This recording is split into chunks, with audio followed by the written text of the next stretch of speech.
if you're also mistreated and cursed, what will you think?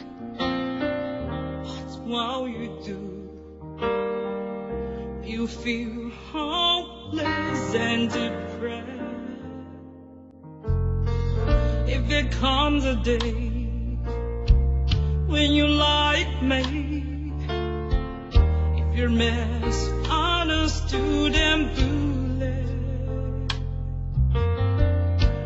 what will you think? What will you do? Would you have the blues and feel the pain? We are now virus. Discrimination's a virus.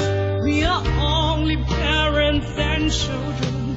We need fairness and justice. We're all fellow beings. We share the same planet, and we are in the same boat. We're all the same. We need a tolerant world.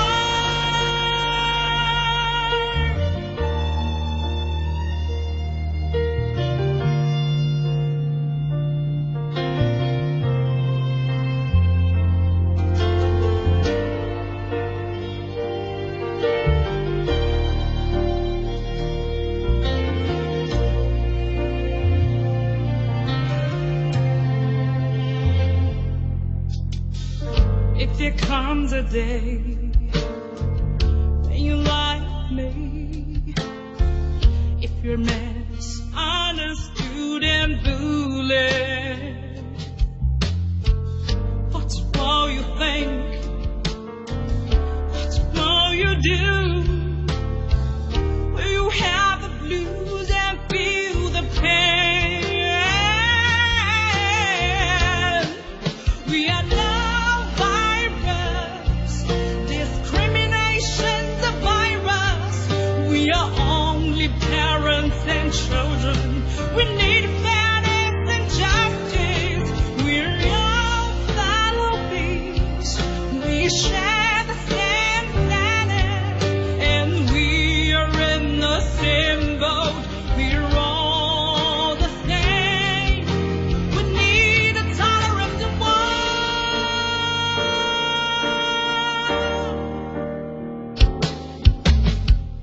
You will have your own lovely baby.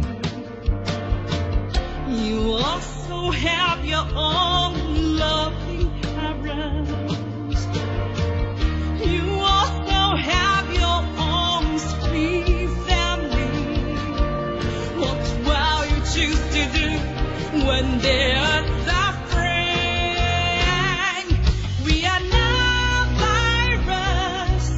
Discrimination's a virus. We are only parents and children. We need fairness and justice. We're all fellow beings.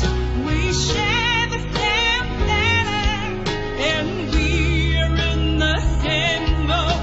We're all the same. We need a tolerant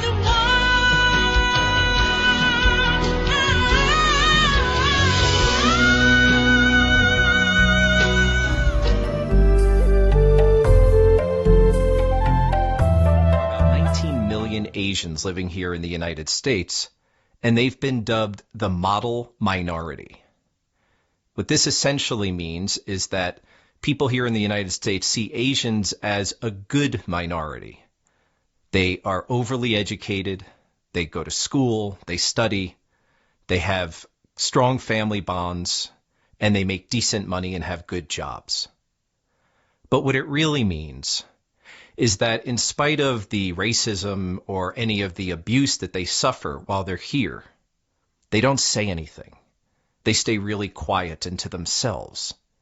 They turn the other cheek, and they bear it. The craziest thing about these recent attacks is that most of them have happened in the middle of the day, and they're against these really elderly people. It started off with this Thai man who was just out for a walk in San Francisco, and some young kid came and just threw him on the ground.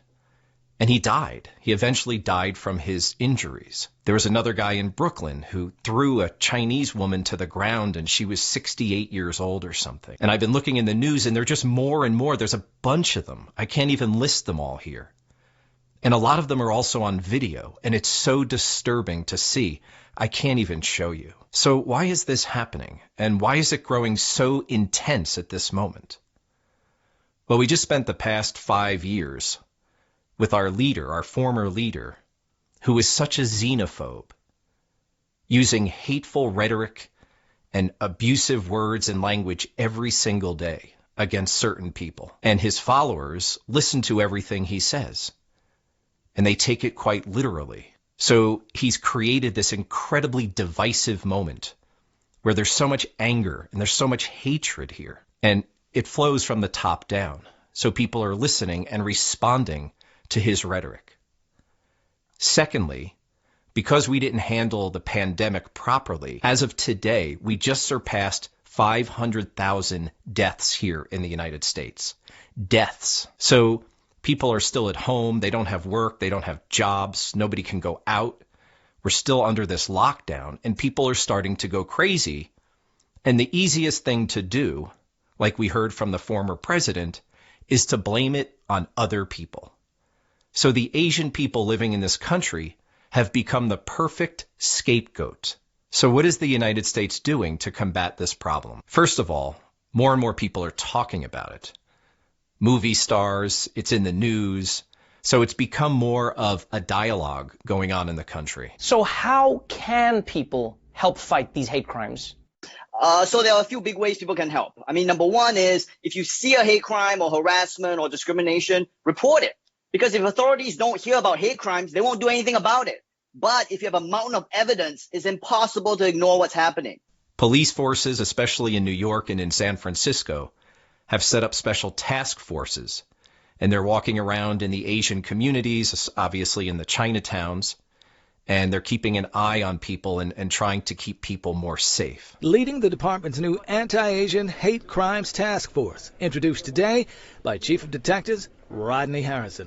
This task force has been built and will continue to build trust and understanding between the NYPD and the Asian New Yorkers. Also, you know, here we have a hate crime law.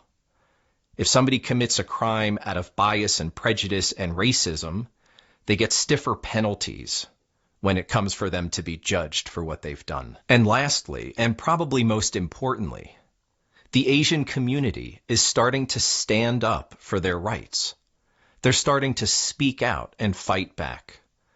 There have been protests in San Francisco and in New York. It started as an idea between rapper China Mac and actor Will Lex Ham.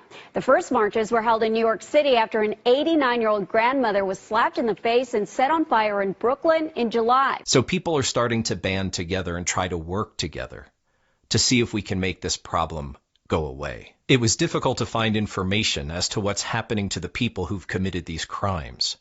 The one guy who killed the elderly man who was walking in San Francisco, he's in jail, but he's pleaded not guilty.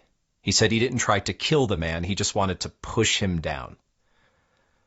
The guys in Brooklyn who set the woman on fire, they still haven't found. Another guy in Queens who attacked a woman and threw her on the ground went to jail for a short time, but then they let him out, and he'll be going back, I guess, to trial. The thing is, a lot of this stuff is very new, so there's not much information about where these people are or what's happening. But let's hope that they meet their justice. If you have any friends or family here in the United States, and if they've suffered any kind of harassment or discrimination, I'm sorry. I'm very sorry. So let's hope that people will band together. Let's hope that the Asian community will feel stronger and more empowered to stand up for their equal rights here in the States. And let's hope that these poor elderly people stop being attacked. And let's hope that the people of the United States can evolve and grow and open their mind and be accepting to other people from other cultures.